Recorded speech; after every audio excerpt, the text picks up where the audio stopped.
Tudo da Canção Nova em um só lugar. Canção Nova Play.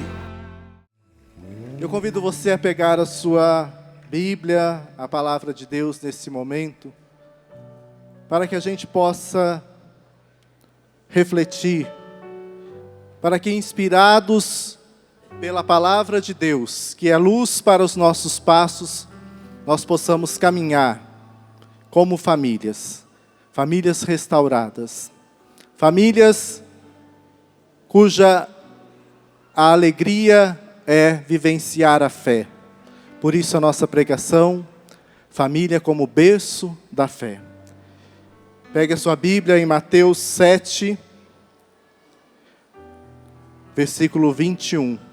Mateus 7, versículos 21 a 29.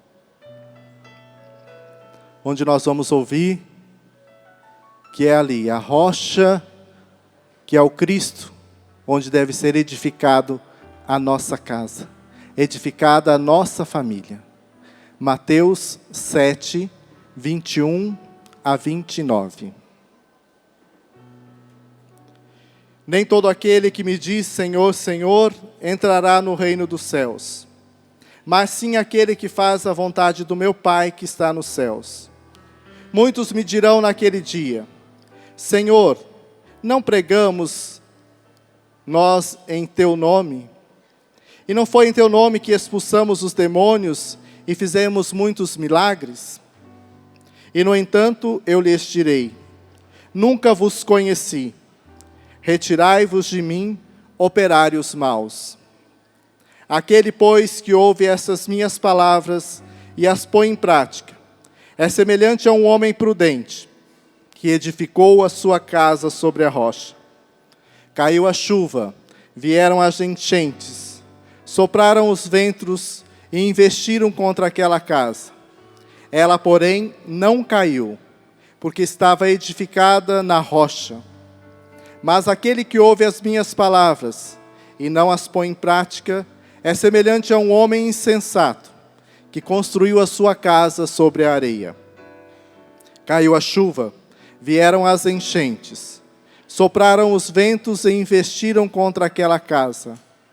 E ela caiu, e grande foi a sua ruína. Quando Jesus terminou o discurso, a multidão ficou impressionada com a sua doutrina. Com efeito, ele ensinava como quem tinha autoridade, e não como os seus escribas. Palavra da salvação. Aplaudamos a palavra de Deus. Esta palavra que deve nos guiar, que deve ser luz para nós em nossas casas. Saber construir a nossa casa sobre a rocha que é o próprio Jesus.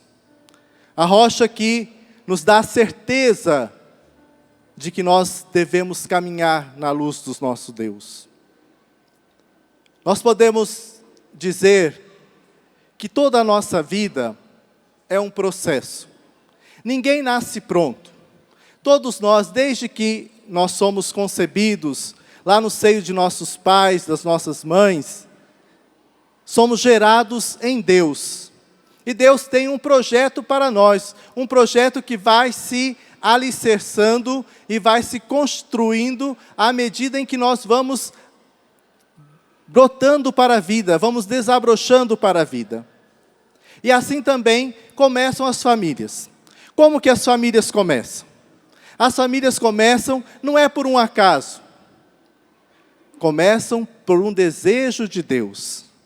Por isso que, quando um casal apaixonadamente se encontra e começa ali um flerte, uma certa paquera, uma certa conversa, às vezes não é mais tanto paquera, né, mas pela internet, algum conhecimento, é por quê? Porque Deus já colocou em nós um fruto daquilo que Ele tem preparado para nós.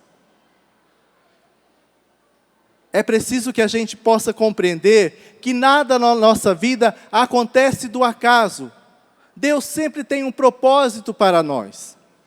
E à medida em que nós vamos nos entregando a Deus, nós vamos descobrindo qual é o verdadeiro propósito de Deus para cada um de nós. Por isso que aquela pessoa que você conheceu há tanto tempo atrás, seu esposo, sua esposa, foi gerado no coração de Deus a força para que vocês estivessem juntos. E quando nós vamos nos aproximando de alguém, quando nós sentimos um coração bater mais forte, como disse o professor Felipe aqui, né? Quando a pessoa fica apaixonada, ela fica meio boba, ela fica meio cega, né? Porque ela consegue enxergar somente as coisas boas, o coração dispara, a pessoa fica emocionada, se arruma todo, fica esperando o momento certo para encontrar aquela pessoa. E é a partir disso que Deus vai trabalhando dentro de nós, é a partir disso que Deus vai mostrando para nós aquilo que vai ser a nossa vida. Por isso que o namoro é uma fase muito importante na vida de uma pessoa. Por isso que nós, padres, quando vamos fazer uma entrevista de casamento, quando nós vamos conversar com os noivos, e se nós temos a oportunidade de ter esse relacionamento com os noivos, a gente deve questionar muito isso. Foi um tempo maduro, um tempo suficiente para que a pessoa pudesse se conhecer, para que a pessoa pudesse saber não apenas das qualidades do outro, mas também dos seus defeitos? E é preciso que nós também tenhamos a coragem de dizer: eu não faço esse casamento, eu não vou fazer. E nós já tivemos algumas oportunidades de fazer isso, de chegar diante de algum casal que às vezes se conheceu há tão pouco tempo, a coisa tão imatura, que você vê que eles não têm condições de assumir esse compromisso. E nós precisamos ter essa coragem de dizer: olha, infelizmente, eu não vou fazer esse casamento.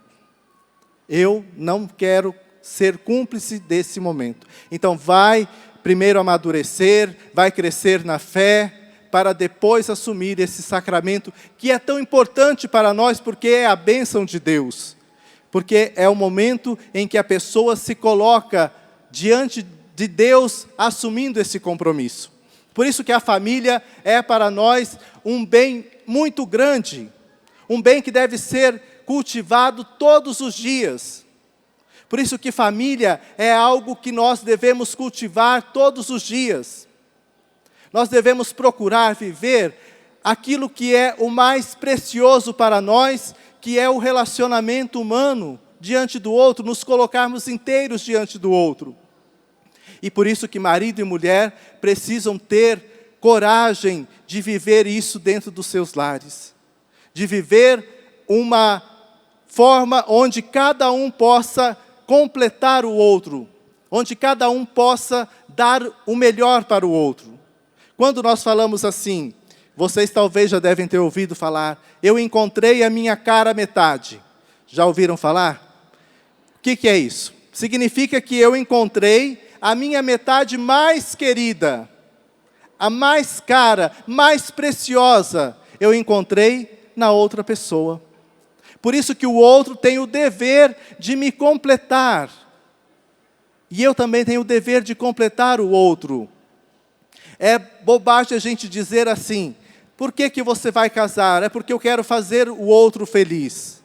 É verdade, mas não é plenamente verdade, não é totalmente verdade, porque você também tem que buscar a sua felicidade, junto com o outro. Eu não posso casar e me anular. A mulher fala assim: agora que eu casei, eu não sou dona mais de mim, eu pertenço só ao meu marido, eu faço somente aquilo que ele quer. Não vai conseguir, esse casamento não vai para frente. Por quê? Porque ninguém consegue viver aprisionado. Você consegue por um certo tempo, porque você gosta dele, porque você gosta dela, e você consegue dar concessões por um certo tempo, mas não para a vida toda. Por quê? Porque nós nascemos para a liberdade. Liberdade significa o quê? Eu ajudar o outro, eu entrar na vida do outro, mas eu também me realizar como pessoa. Por isso que tem que ser uma cumplicidade entre marido e mulher, onde os dois devem olhar para uma mesma direção, mas caminhando autonomamente. Porque a mulher, quando casa, ela não pode perder toda a sua identidade. Ela não pode se anular. Ela tem que cultivar também as suas amizades. Ela tem que cultivar os seus gostos. Ela tem que cultivar as coisas que ela gosta de comer. E da mesma forma o marido. A gente às vezes pode fazer algumas concessões, sim.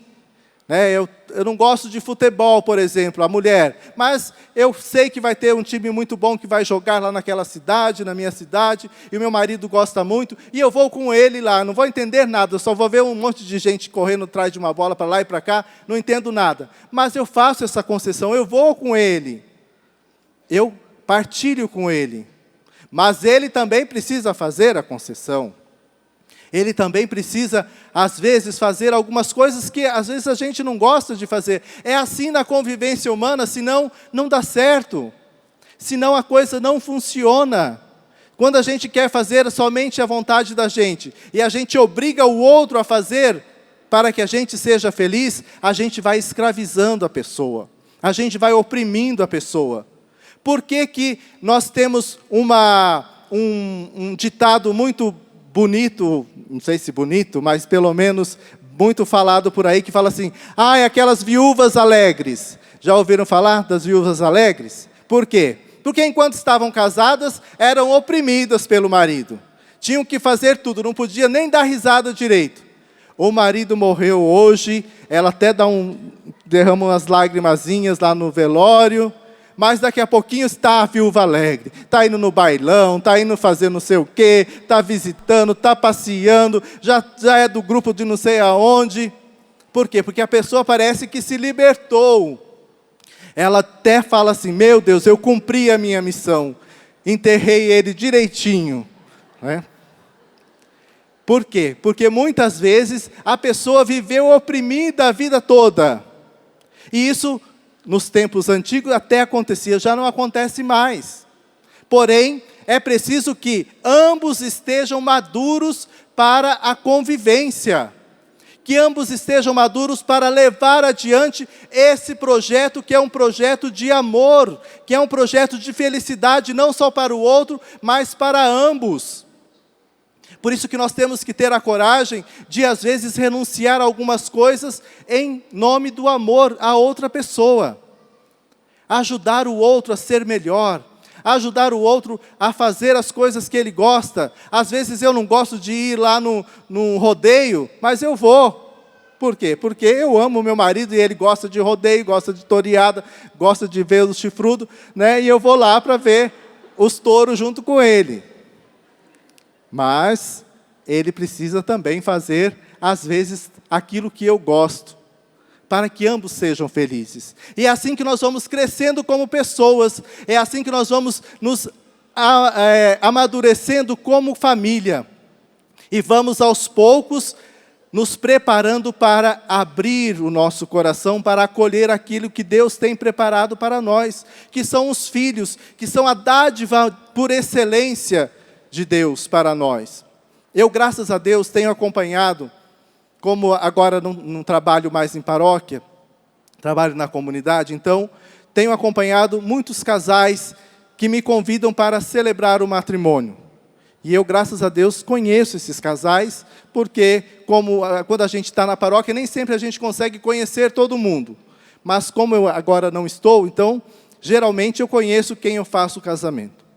E geralmente tem sido uma graça acompanhar o desenvolvimento desses casais. Está aqui o Vicente e a Vanessa, que eu fiz o casamento, e já está ali com o Miguel. Está aqui o João Paulo, com a Samira, que hoje não veio, o João Paulo já fugiu, mas está por aí. O João Paulo, que eu também fiz o casamento, e que também já está com a Maria aí, que já nasceu. Então a gente vai percebendo o desenvolvimento do casal em colocar-se a sua vida inteira diante de Deus e acolher Deus na sua vida. E fazer com que Deus seja o tudo dentro desta casa, onde nós nos preparamos não apenas o lar físico, a construção, mas nós preparamos muito mais ainda a fé dentro da casa para viver. E é preciso que a gente tenha coragem, e é muito bom a gente encontrar casais que sabem ler na sua vida aquilo que é o projeto de Deus. Se nós não conseguimos alguma coisa nesse momento, coisas importantes para o casal, às vezes um bem material, às vezes um emprego, às vezes até mesmo um filho. O casal quer tanto um filho, ela tem necessidade de fazer com que a sua família se concretize nos filhos, mas Deus ainda não deu essa graça. E um casal que reza, um casal que tem fé, ele sabe que no momento certo, Deus vai dar essa graça. Que no momento certo, Deus vai conceder a eles a graça da maternidade, da paternidade. Seja biologicamente falando, seja na adoção, seja como se consagrando a Deus numa comunidade onde temos tantos filhos e filhas que precisam desse carinho. Mas quando nós temos fé, nós lemos as situações de Deus de uma forma diferente. É diferente porque quando a gente não tem fé, a gente acha que tudo é castigo. Eu não consegui um emprego porque Deus não gosta de mim. Eu não consegui aquela casa porque Deus está me castigando, porque lá atrás não sei quem que pecou e agora eu que estou sofrendo esses males. Eu não consegui isso porque eu sou mesmo um desgraçado, não vou ter chance, não vou ter oportunidade, não vou ter condição de fazer nada. É diferente, porque quando a gente não tem fé, a gente sempre olha as coisas para o lado negativo. A gente sempre olha as coisas com os óculos do encardido. E o encardido quer justamente isso mesmo de nós. Ele quer que a gente olhe para a vida e veja que Deus não olha para nós, que Deus não nos ama. E a raiva que o encardido tem, primeiramente, é de que cada um de nós é filho, é imagem e é semelhança de Deus. Para ele é um terror isto. Por que hoje em dia, no mundo atual, se propaga tanto a desfiguração do ser humano? É o ser humano que quer fazer um monte de tatuagens, é o ser humano que anda com roupas inadequadas, é o ser humano que quer fazer tantas coisas, tantas aberrações, para destruir o seu corpo, que é templo vivo do Espírito Santo, que é um templo aonde Deus fez com tanto amor, com tanto carinho. Nós já estamos cansados de ouvir, mas não basta, é bom a gente ouvir de novo, que tudo, as nossas células, tudo aquilo que Deus criou para nós é único, irrepetível. Não existe ninguém no mundo igual a você. Por mais parecido que seja, por mais que seja gêmeos, que tenha aparência quase idênticas, mas não existe ninguém igual. Porque Deus nos criou por amor. Porque Deus fez de cada um de nós um templo especial. Um templo único, irrepetível, que não repete, que não tem ninguém igual. Mas o que o encardido quer? Quer que a gente destrua isso. Então, ele inventa um monte de coisas, que nós chamamos de moda. Cada vez tem uma coisa na moda e que muda rápido, porque o encardido ele tem tanta pressa, ele tem tanta urgência de desfigurar o ser humano, que ele não se cansa com uma coisa. Quando termina uma, ele já quer outra. Às vezes, nós devemos usar isso para melhorar a nós. Não é proibido e nem é pecado uma pessoa se vestir bem, uma pessoa passar um perfuminho de vez em quando, até ajuda, porque quem está do lado sabe disso. É bom passar um perfuminho, é bom estar com os dentes escovados, é bom fazer a higiene, tudo direitinho. Isso é muito bom. Por quê? Para que a gente possa cultivar aquilo que é Deus em nós.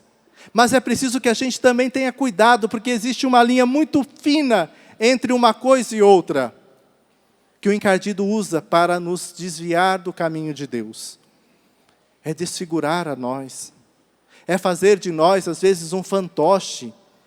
E por isso que você, pai, mãe, precisa cuidar muito isso dentro da sua casa. Você, primeiro de tudo, precisa ser um exemplo. Precisa dar testemunho disso. Para mostrar para os seus filhos aquilo que eles têm que fazer. A começar no vestir. A mãe, o pai, não pode ser feliz e nem pode dar risadas, por exemplo, quando a filha vem com uma roupinha totalmente fora daquilo que são os padrões do Evangelho. Aliás, a referência para todas as nossas famílias é a palavra de Deus. Isso não mudou e isso nunca vai mudar. Se você tem dúvida, vá na palavra de Deus. Procure uma orientação cristã. Procure uma outra orientação de um grupo de casais, de um grupo onde se vive os valores evangélicos, e você vai ver qual que é a orientação, às vezes, da igreja, a orientação que Deus tem para a sua família. Por isso que o pai e a mãe têm que ser os primeiros a dar esse exemplo. Saber como se vestir, saber o que falar. Às vezes, nas casas nossas, é tanto palavrão, é tanta gente mandando para aquele lugar que, olha, dá até medo. Dá até vergonha. Por quê? Porque nós perdemos o senso daquilo que é pecado, daquilo que é o certo, daquilo que é o errado. Aliás, a gente sabe que é certo. Deus, graças a Ele, colocou dentro de nós uma coisa que chama consciência. A consciência é algo que Deus colocou em cada um, para que a gente possa saber se está certo ou se está errado. Quando a gente tem um pouquinho de confusão, nós já sabemos que nós não estamos fazendo a coisa certa. E aí, às vezes a gente fala assim, eu não sabia. Faz uma vez, daí depois ele fala de novo, mas na verdade eu não sabia direito. Ora, sempre nós sabemos o que é certo e o que é errado. Mas a onda que vem do encardido para nós é a confusão. É tirar de nós as certezas do Evangelho e colocar outras certezas. E às vezes a gente vai nessa onda. Vejam vocês, às vezes aparece por aí muitas correntes que falam assim, a mulher, ela é dona do seu corpo. A mulher, ela pode fazer o que ela quiser com o seu corpo. E é verdade. Porém, quando existe um outro corpo na história, o outro corpo também tem todos os seus direitos. Para Deus, não existe passado e não existe futuro, tudo é presente. Por isso que para Deus, uma vida que comece com um dia, com uma hora, é presente, é vida.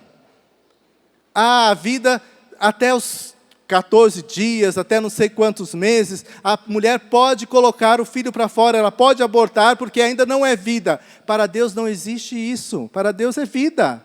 Uma vida que foi concebida em Deus, ela é uma vida como qualquer outra, mesmo valor que tem a minha vida, tem a vida dessa criança.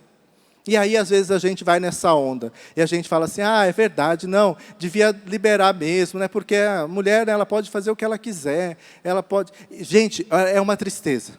Nos Estados Unidos, onde é permitido o aborto, outro dia a gente estava, eu e o Padre Vicente, Padre Elton, às vezes vamos fazer uma missão lá. E certa vez a gente estava na casa de um diácono lá, e esse diácono, chegamos lá e estavam muito tristes. Por quê? Porque ele tinha ido conversar com uma moça, e a moça tinha chegado do procedimento. Ela foi de manhã, e foi lá e fez o aborto, e ela voltou para casa, né? E a tristeza dessas pessoas, o vazio dessas pessoas, parece que é assim uma coisa, e nós, se a gente não cuidar, a gente vai caindo no mesmo relativismo, em outras coisas, em outras áreas, a gente vai falando, não, isso pode, isso aqui era pecado na época lá do meu pai, da minha avó, do meu avô, hoje não é pecado mais. No pecado não mudou, o pecado continua a mesma coisa. A gente precisa ter a coragem de saber selecionar aquilo que está dentro da nossa casa. Você que é pai, você que é mãe, avô e avó, porque tem muitos avós que hoje se tornaram até mesmo os pais das crianças. Você tem coragem de selecionar os programas de televisão que os seus filhos assistem, que os seus netos assistem? A gente precisa estar muito atento a essas coisas. Às vezes a gente ouve falar assim, o meu neto, ou minha filha, ou meu filho, não dá trabalho nenhum, é uma criança excelente. Ele senta na televisão de manhã e vai, se eu deixar, vai o dia inteiro sentado quietinho, ele não dá trabalho. Será? Você está dando para o encardido a oportunidade de educar o seu filho. E é preciso que cada um de nós possa assumir isso. Família como um berço da fé significa que eu preciso tomar algumas posturas diante daquilo que o mundo apresenta. Eu selecionar, eu peneirar aquilo que é o certo e aquilo que é o errado. Eu saber que dentro da nossa casa, como diz a palavra de Deus aqui hoje, as pessoas queriam ouvir Jesus. Falava porque ele falava como quem tem autoridade. Com efeito, ele ensinava como quem tinha autoridade e não como os escribas. Ensinar como quem tem autoridade significa a gente dar testemunho. Eu não apenas mando fazer, mas eu faço junto. Eu não apenas falo assim, ó, você entrou na catequese agora e você vai ter que ir na missa todos os finais de semana para você ganhar o santinho, porque senão você não vai fazer a comunhão. Né? Tem muito pai que fala isso, já foi lá pegar o seu santinho, ou às vezes tem até coragem de chegar só no final da missa com a criança, vai lá, fala com a sua catequista que você estava na missa. A gente não pode viver a religião da gente como um peso, como um fardo, como um castigo. Se você não fizer isso, se você não comer esse chuchu, não comer esse quiabo, domingo você vai para a missa. Se você não fizer isso, olha, e ainda mais, eu vou escolher a missa do Padre Vicente. E aí você vai ver. Nem está aqui, ainda bem. Por quê? Porque a gente vê a missa como um castigo. Se você comer tudo, eu levo mais na missa do Padre Lúcio, que é mais rapidinho, né? Se não, tem que ser naquela outra. Então a gente vai fazendo com que aquele fardo vá se tornando tão pesado que nós mesmos não conseguimos carregar. Que nós mesmos não conseguimos levar adiante. E é preciso que a gente tenha coragem de viver a nossa fé com alegria. O Papa Francisco pede muito isso. Uma igreja alegre, uma igreja que tenha portas abertas, mas não apenas as portas físicas, mas as portas do coração de cada um de nós. Viver a nossa fé com alegria, saber que não somos nós que devemos dar alegria para Deus, é Deus que nos dá alegria completa. Não sou eu que necessito lá dar uma esmola para Deus, então eu vou na missa porque eu quero alegrar a Deus. Não, você tem que ir à missa porque você precisa. Porque a sua família precisa. E você precisa ouvir a palavra de Deus e colocá-la em prática lá dentro da sua casa, todos os momentos, a todos os dias. Não é apenas viver a palavra de Deus somente no domingo, naquele momento que você vai lá. Você precisa viver essa palavra todos os dias. Por isso que o casal, a família tem que ter tempo para rezar. A família tem que encontrar um momento, um espaço sagrado, aonde ela possa ter um momento de oração. E aqui é muito importante para nós, porque o encardido tem entrado nas nossas famílias, nas nossas casas, através das nossas mãos. Através do nosso telefone, por exemplo. Nós não temos mais tempo. Nós não temos mais lugar. Qualquer lugar é lugar. Até na missa, às vezes, como a gente vai celebrar, como é triste, gente.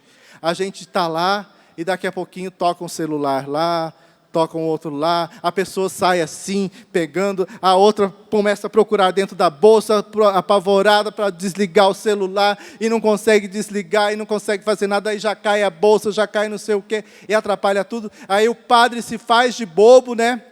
Para não brigar, para não xingar, se faz de bobo, faz de conta que não viu. E aí a gente vai dando margem para o encardido. A gente vai dando margem para que Deus vá ficando de lado. Aquele momento que é tão precioso da família, do conhecimento, da partilha, já não existe mais. Já é difícil a gente se encontrar durante a semana. Porque um trabalha num horário, o outro estuda no outro horário, outro chega, outro tem que sair. Está certo. Ninguém vai largar todo o seu emprego, largar a sua vida para poder almoçar. Se puder fazer as suas refeições em comum, ótimo. Se não puder, não vão fazer uma tempestade num copo d'água. Mas nós devemos eleger, escolher um momento onde a gente possa ter esse momento sagrado, esse espaço sagrado. Padre Léo, quando a gente morava lá no Colégio São Luís, lá, antes de começar a comunidade de Betânia, ele proibia, né? Ninguém atendia telefone na hora do almoço, porque era assim, a gente sentava, naquela época eram muito poucos os celulares, mas tinha o telefone fixo, então sentava, o telefone começava a tocar, e tocava, e tocava, e tocava, e tocava, e ninguém atendia, ninguém podia sair da mesa. E lá em Betânia a mesma coisa.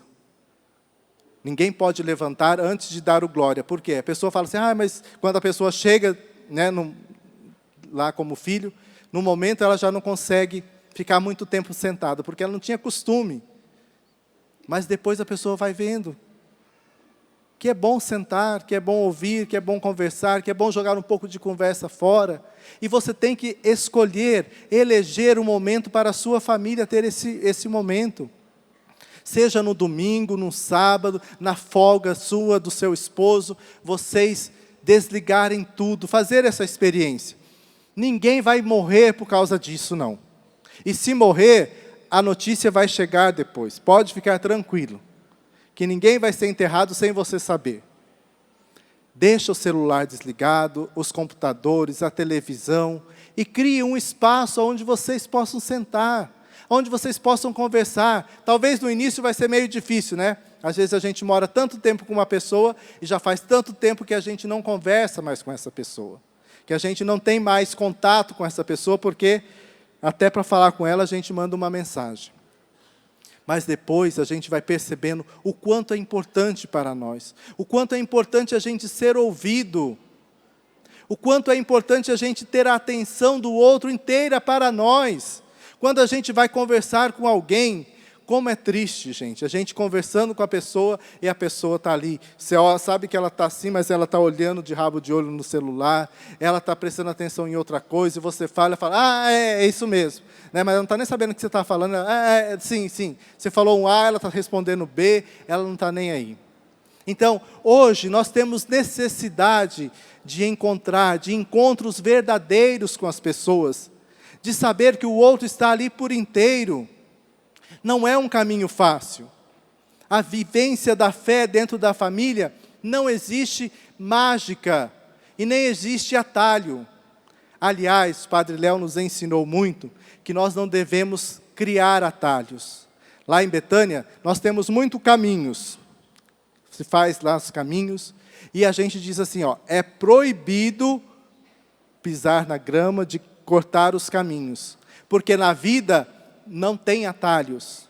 Para que a gente possa conseguir alguma coisa, a gente tem que trilhar o caminho passo a passo, dia após dia. Por quê? Porque uma recuperação, uma restauração verdadeira, ela custa, ela demora, e a gente tem que fazer isso passo a passo. Por isso que na sua casa não precisa ter medo, e nem precisa desanimar diante das dificuldades. Faça tudo passo a passo, devagarinho. Se você não conseguiu hoje, você tem o amanhã para fazer. Se você não conseguiu a graça que você estava esperando nesse momento, que você queria tanto para hoje, talvez Deus esteja preparando para amanhã, para daqui um ano. Mas seja perseverante. Seja perseverante na sua fé, seja perseverante naquilo que Deus colocou para você como família. Não desista da sua família, não desista de lutar por ela. O encardido traz para nós uma onda muito fácil de que agora você não precisa mais nada. Se você não deu certo com essa pessoa, você não precisa resolver o problema com ela. Você troca de pessoa. E aí você troca mais uma vez, e você troca mais outra, e outra, mas você se esquece que o problema não está naquela pessoa, porque o problema às vezes está dentro de nós. E nós vamos levando esse problema para outra pessoa também. É só o tempo de você conviver um pouco mais com a pessoa que você vai descobrir que os seus problemas foram junto com você, foram no pacote. E assim, quando você pega uma outra pessoa, você acha que aquela pessoa não vai ter defeitos? Ah, agora sim, encontrei o homem perfeito. Mas você esquece que ele também tem chulé, que ele também peida, que ele também deixa o papel jogado, que ele também faz as coisas que você não gosta. Porque, aparentemente, todas as pessoas são muito boas. A gente olha assim, a primeira estampa, a gente se alegra com aquela pessoa. Mas depois, a primeira noite, você já descobre que ele ronca. Que você não consegue dormir, que ele bate o braço para lá, bate o braço para cá. E você não consegue estar direito, dormir, você acorda estressada, você acorda mal-humorada. Por quê? Porque você não dormiu bem, porque aquela pessoa te incomodou. E aos poucos você vai descobrindo que a pessoa tem defeito. Mas você também tem os seus defeitos. E você precisa descobrir na outra pessoa aquilo que te completa, aquilo que te faz ser feliz. E aí é o bonito do relacionamento humano. A gente vai descobrindo que o outro vai se mostrando para nós aos poucos. Mesmo que você tenha convivido com a pessoa 50 anos, você nunca vai descobrir totalmente aquilo que ela é. Você pode conhecer muitas coisas dessa pessoa, mas você não a conhece completamente, porque somente Deus nos conhece. Havia aquele homem que eles tinham completado 50 anos de casados. E eles foram para o supermercado. E o outro casal fazia pouco tempo que tinha casado e estava lá junto. E aí, ele pegava uma coisa e falava assim, querida, será que precisa de arroz? Ela falou assim, não, arroz tem lá em casa. Querida, será que precisa de feijão? Ah, feijão precisa. E assim, né? E o outro casalzinho que tinha casado recentemente falou assim, olha que coisa linda, gente. Quantos anos vocês têm de casado? Ele falou assim, vou fazer 57 anos de casado. Meu Deus, que lindo. E vocês sempre sim se tratam dessa forma, de querida, né, meu amor, assim. Falei, olha, até os 10 anos eu chamei ela pelo nome dela, mas depois eu esqueci o nome dela, e aí eu só chamo ela de querida. Eles nem conviviam muito, né, porque eu tinha até esquecido o nome da mulher. Mas para não falar outra coisa, ele chamava de querida. E às vezes acontece isso conosco. Nós convivemos tanto tempo com a pessoa, a gente está tanto tempo junto do outro, e às vezes a gente se esquece de olhar nos olhos da pessoa. Às vezes a gente se esquece de fazer um elogio para a pessoa. Ah, mas não precisa elogiar. Precisa sim, porque nós temos necessidade de ser amados, de nos sentirmos amados. Às vezes a gente vive com a pessoa, convive, e não só marido e mulher, com as pessoas do modo em geral, na comunidade, com os irmãos. E às vezes a gente esquece de dizer, muito obrigado. Que coisa boa que você fez, como você falou bonito, como você fez aquele sorriso que você deu, aquele dia que você fez aquela comida, como estava gostoso. Olha, muito obrigado por esse jantar, muito obrigado por esse almoço. E às vezes a gente se esquece que o outro tem sentimentos. E os sentimentos precisam ser colocados para nós. À medida em que nós vamos criando laços entre as pessoas, nós vamos dando ao outro a oportunidade dele crescer, dele desabrochar. Quantas e quantas pessoas são traumatizadas, porque lá na infância o pai falou assim, olha, essa menina não sabe fazer nada. Essa menina aí ó, é burra, ou um rapaz, né, o menininho, esse aí é um burro, para que ele vai estudar? Não, pode tirar ele da escola, não adianta colocar.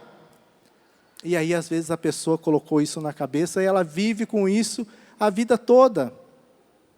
Ela carrega esse peso, esse fardo, e tudo aquilo que ela faz, mesmo que as outras pessoas falam, olha que coisa boa, a pessoa não acredita, fala, não, eu não sei fazer nada. Não, eu só faço coisa errada.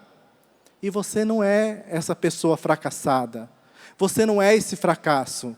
Você tem dentro de você dons, qualidades únicas, irrepetíveis, que talvez você ainda não tenha descoberto, mas que você tem a vida toda para descobrir.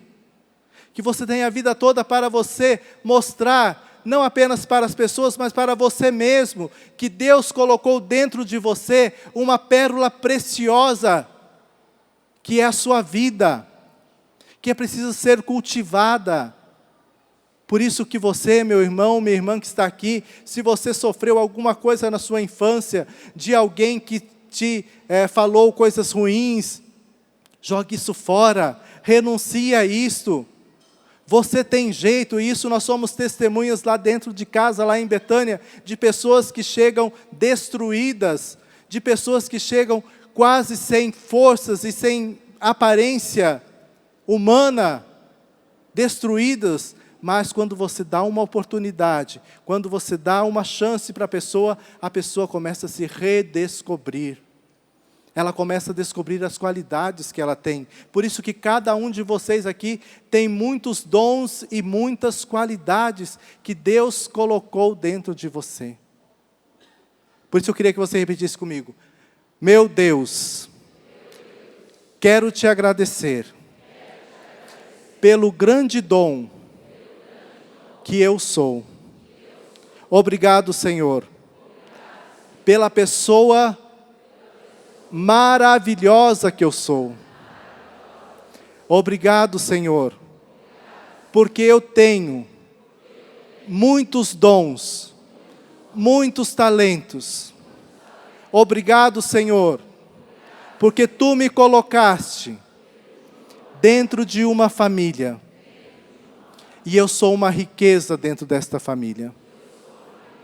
Obrigado, Senhor, pela minha vida, pelo dom que eu sou. Obrigado, Senhor. Muito obrigado. Uma salva de palmas ao nosso Deus. Esse Deus que criou você. Você é um presente de Deus. Eu queria que você olhasse a sua mão. Olha para a sua mão. Contemple a beleza que você é. Contemple que aí dentro da palma da sua mão existem rascunhos de Deus, existe desenho de Deus em você. Você é uma pessoa maravilhosa. Você é uma pessoa bonita. Você pode mudar muito a sua família. Se a sua família está passando por dificuldades, por problemas, você pode ser o diferencial dentro da sua casa, meu irmão. Você pode ser a pessoa que vai fazer a diferença ali dentro, levando alegria, levando coisas boas para as pessoas. Você pode fazer a diferença. Você pode chegar agora, depois desse acampamento na sua casa, e você dizer, graças a Deus eu voltei para o meu lar.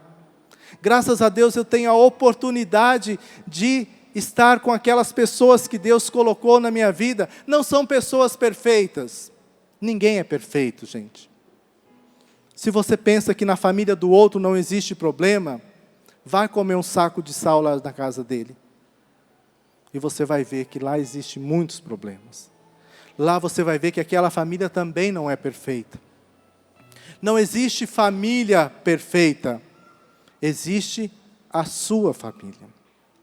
Existe a família que Deus colocou você lá dentro. E se você está lá dentro, você tem um objetivo, uma missão de fazer com que o mundo seja melhor. A começar daquelas pessoas que estão ali. Para você pai, para você mãe, o grande dom, a grande herança que você vai deixar para os seus filhos, não é uma conta bancária, não é uma casa, não são carros, não são bens, nem o estudo. O grande dom que você vai deixar para os seus filhos é o seu testemunho de amor. É você saber valorizar a pessoa. É você ser presença na vida da pessoa. É você ser canal da graça de Deus para aquela pessoa que às vezes precisa de tão pouco. Existe uma corrente que diz assim que as famílias encolheram e que isso é muito positivo, porque os pais precisam saber cuidar apenas de um filho, de 2 filhos. Mas isso não é verdade. Hoje em dia, muitos pais não têm tempo para o colo. Trabalham porque querem dar o melhor para o seu filho, porque querem dar aquilo que o filho precisa, e às vezes passam semanas sem pegar o filho no colo. O Papa Francisco diz assim que os bispos, os padres, precisam ser pastores que conheçam o cheiro das ovelhas. Tem muito pai, tem muita mãe que não sabe mais o cheiro do seu filho. Não sabe por quê? Porque perdeu a ternura, perdeu tempo, não tem mais tempo para pegar o filho no colo. Nós temos ali atrás um pessoal que está da comunidade, que está trabalhando com o método Billings, da paternidade responsável. E nós precisamos buscar essa paternidade responsável para nós. Sabermos dar o carinho, mas sabemos também falar com autoridade. Há muitos lares por aí que as crianças tornaram-se reis e rainhas. A criança que manda em tudo. O casal tinha até uma sequência de vida, mas depois que nasceu o filho, é o filho que manda em tudo. Começa a ficar com 3, 4 anos, e é ele que manda em tudo na casa. O pai e a mãe não falam mais nada. Não vou falar porque eu posso traumatizar a criança. Não, você vai traumatizar se você não falar. Você vai traumatizar se você não educar. Se você às vezes não colocar no castigo, como disse o professor. Se você às vezes não chamar atenção, não falar com autoridade. Por isso que pai e mãe têm que ter uma linguagem. Não adianta o pai falar, agora você está de castigo, o filho corre lá na saia da mãe, e a mãe fala assim, não, deixa o seu pai sair, depois eu dou um jeito para você. Não, tem que haver uma linguagem. Tem que haver um momento onde haja de fato, e por isso que marido e mulher precisam conversar, por isso que família tem que ter esse momento de partilha, de comunhão, para que isso aconteça. Uma vez minha mãe me colocou de castigo num quarto. E lá onde que a gente morava, lá em Cianorte, era uma casa de madeira e tinha aquela janela de pau, sabe? Que tem uma tramela, que fecha assim e abre aquela janela. Então ela me colocou lá dentro do quarto e falou, você vai ficar aí o dia inteiro de castigo. Aí eu falei, tá bom. Aí tá. Ela colocou eu lá e deixou. Aí ela não ouviu mais nada. Daqui a pouco ela olhou, estava lá no meio da rua, porque eu abri a janela, pulei a janela e fui brincar, né? E ela pensando que eu estava lá dentro do castigo. Mas eu nunca me esqueci que ela me colocou de castigo, já era alguma coisa. Então, é importante a gente saber lidar com a autoridade, a gente falar com a autoridade. E a autoridade não é autoritarismo, não é você bater, não é você espancar. A autoridade é você testemunhar, é você ser testemunha de Deus ali dentro, de uma educação que preza os valores da família, de uma educação que age de acordo com aquilo que o Evangelho tem para nós. O Evangelho é a referência. Por isso que a gente não tem que ter medo e nem tem que ter vergonha de dizer que nós somos católicos. Como é triste, né? Às vezes a gente encontra pessoas que vêm de outra religião, e a pessoa começa a falar da religião dela, empolgada, começa a citar a Bíblia de cabo a rabo, e fala isso e fala aquilo. E às vezes o católico vai se encolhendo, e aí ele começa a falar mal do padre de lá, começa a falar mal da igreja, e às vezes a gente não tem coragem de dizer, opa, não precisa discutir. Mas você tem que ter a coragem de dizer, eu sou católico, eu acredito na minha igreja, eu acredito na doutrina da minha igreja, portanto, eu não te dou o direito de você vir aqui falar mal da minha igreja. Eu não quero falar mal da sua também, mas também não te dou o direito de você criticar e nem falar mal da minha. A mãe, por mais confuso, por mais defeitos que tenha o filho, a mãe nunca quer que ninguém fale mal do seu filho. Você pode falar mal, mas você não fala porque você ama. Mas principalmente você não aceita que ninguém venha falar mal do seu filho. Por isso que nós também temos que ter a coragem de colocar a bandeira da nossa igreja no nosso coração, de dizer, eu sou católico, eu acredito na minha igreja, eu acredito que Deus tem um plano de amor para mim que passa através do ensinamento da igreja para as famílias, para cada um de nós, para os nossos grupos, e a gente saber que não basta apenas carregar um crucifixo, a gente precisa testemunhar Deus. A gente tem que ser testemunha de Deus em todos os lugares, aonde a gente vai. Por isso que a gente anda decentemente, por isso que a gente deve evitar piadas que não edificam, comentários que às vezes só trazem coisas ruins. A gente tem que ser pessoa do Evangelho. Evangelho significa o quê? Boa notícia. A gente tem que ser portador da boa notícia. Levar a boa notícia para as pessoas. Levar a boa notícia para aqueles irmãos e irmãs nossos que estão caídos. Que deixaram a nossa igreja porque às vezes por falta de testemunho nosso. Por falta de alegria. A gente tem que ter a coragem de fazer da nossa família um santuário de Deus. Deixar Deus entrar no coração e na vida de cada um de nós. As novelas, meus irmãos, é um desserviço para as nossas famílias. Nas novelas, nós só vemos famílias destruídas. É um colocando chifre no outro, é um trocando de mulher, é outro fazendo outra coisa, pulando cerca, fazendo isso. Só um desserviço para nós. E faça uma experiência. Se você ficar uma semana sem assistir novela, você vai ver que passou aquela semana. E alguém começa a falar daquela novela, você já nem se interessa mais, porque você começou a ver outra coisa. Porque você começou a usar o seu tempo para outras coisas. Pode ter a certeza de que você vai sobreviver se você não assistir a sua novela. E muito mais ainda, a sua família vai ter uma qualidade de vida muito melhor. É difícil, às vezes, a gente estar na casa e a pessoa está ligada na novela, você sente vergonha, porque é tanta coisa ruim, é tanta coisa pornográfica, que a gente nem tem coragem mais de ver. Então a gente também tem que fazer isso. Tenha coragem de selecionar os seus programas.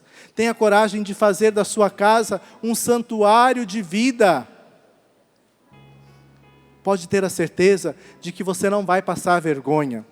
Pode ter a certeza de que você não vai deixar que Deus tenha vergonha de você.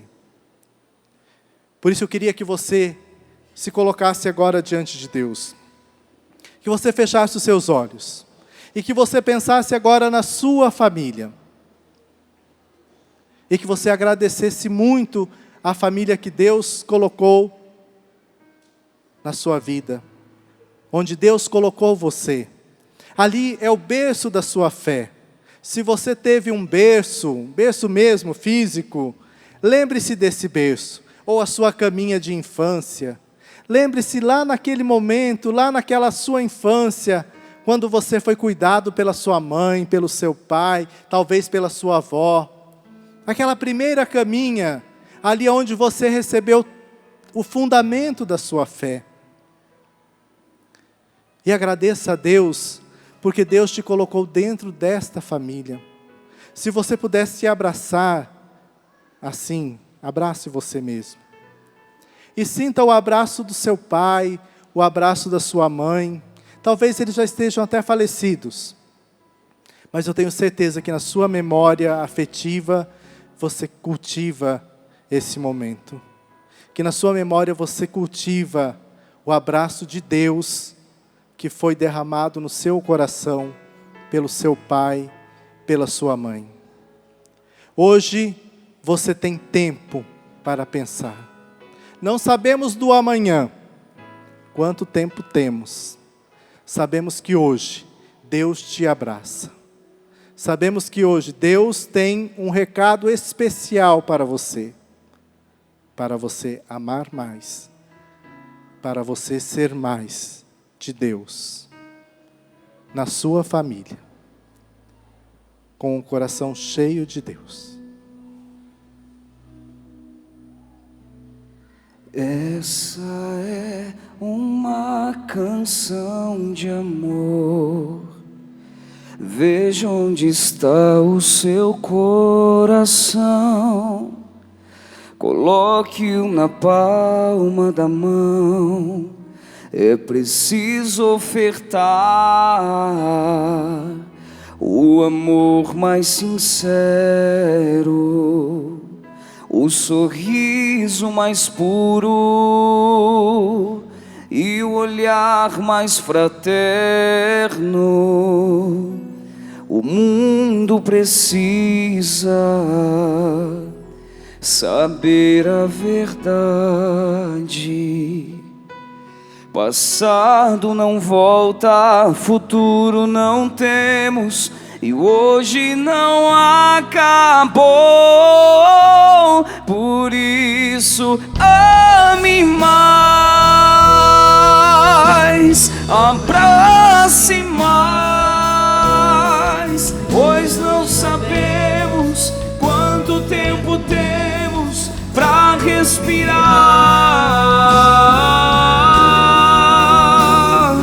Fale mais, ouça mais, vale a pena lembrar que a vida é curta demais. Você que está aqui, você que está em casa assistindo, de repente está até almoçando com a sua família, para um pouquinho agora, abraça. Se você tem alguém que você ama do teu lado aí, abraça. O mundo precisa saber a verdade e a gente tem que mostrar. O mundo precisa saber a verdade. Passado não volta, futuro não temos, e hoje não acabou. Por isso ame mais, abrace mais, pois não sabemos quanto tempo temos pra respirar. Fale mais, ouça mais, vale a pena lembrar que a vida é curta demais.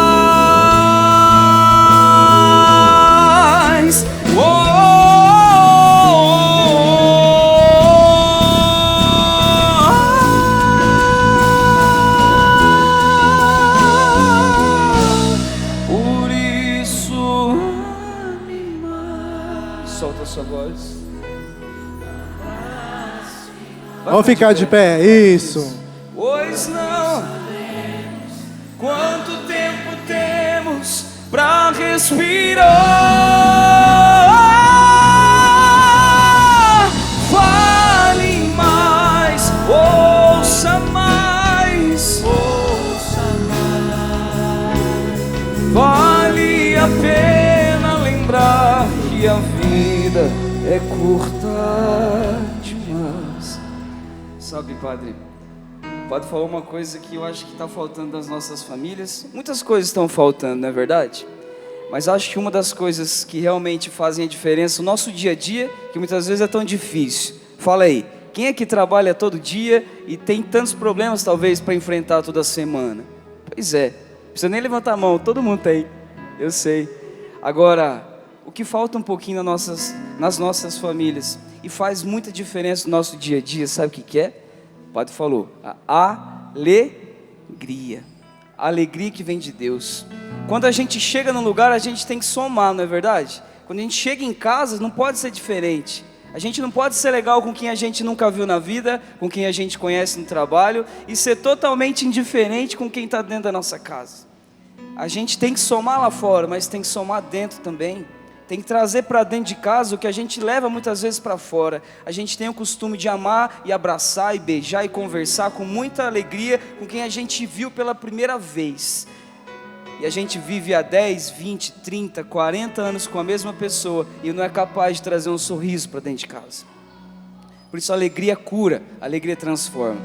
E eu sempre faço isso, tem a ver com alegria. Gostaria que você fizesse, já que você abraçou essa pessoa, e você que está em casa talvez está abraçando quem está aí do teu lado, tenho certeza que por muitas vezes você achou essa pessoa interessante, legal, bacana, amou, foi amado, ainda ama, ainda é amado, mas tenho certeza que alguma vez na vida você achou essa pessoa chata.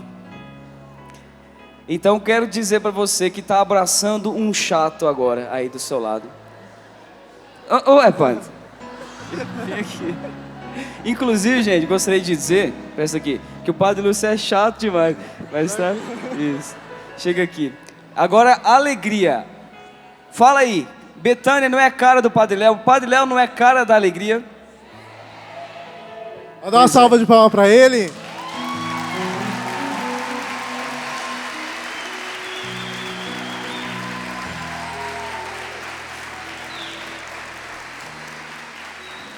A gente tem saudade do Padre Léo, a gente tem saudade do que o Padre Léo dizia, a gente tem saudade da alegria do Padre Léo. Pois é, alegria. Então abraça o seu chato, não solta. E repete comigo essa oração, que é a oração do chato. Beleza? Vamos melhorar. Vai lá. Abraça ele e diz assim: Senhor Jesus. Vem cá, Pai. Eu te agradeço pela minha vida, pela vida da minha família, dos meus amigos, e especialmente hoje, pela vida desse chato. Não gostaria de pedir muito, Senhor, mas se possível, melhora ele um pouquinho. Eu preciso desse milagre. Senhor, Senhor, se ainda assim não for possível, então dá-me paciência para aguentar essa bênção. Respira fundo. Sei que tem muita gente chorando, é cura interior, né? Então, Senhor, Senhor,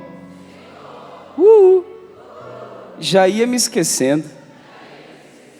Eu não sei viver sem esse chato. Abraça forte, canta. Muito bem, canta. gente. Sobe aí, sobe aí. Mais uma vez. Por isso, por isso, por isso. Solta a voz. Abrace mais. Pois não sabemos quanto tempo temos para respirar. Fale mais. Ouça mais. Vale a pena lembrar que a vida, vocês terminam, é curta. Uma salva de palmas.